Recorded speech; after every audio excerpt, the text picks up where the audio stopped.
T R S incharge حلقہ assembly ملک پیٹ محمد اعظم علی کی زیر قیادت منوگڑوں میں منعقدہ وزیر اعلیٰ کے چندر شیکھر راؤ کے جلسے عام میں شرکت کے لیے ایک قافلہ روانہ ہوا۔ اس موقع پر اعظم پورہ میں واقع ٹی آر ایس دفتر سے محمد اعظم علی کی قیادت میں کار کے ذریعے منوگڑوں کے لیے قافلہ روانہ ہوا۔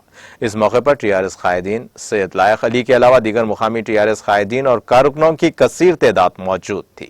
اس موقع پر ٹی آر ایس انچارج حلقہ اسمبلی ملک پیٹ محمد اعظم علی نے عوام سے کثیر تعداد میں شرکت کر کے منوگڑوں میں منعقدہ وزیر اعلیٰ کے CR کے جلسے کو کامیاب بنانے کی اپیل کی۔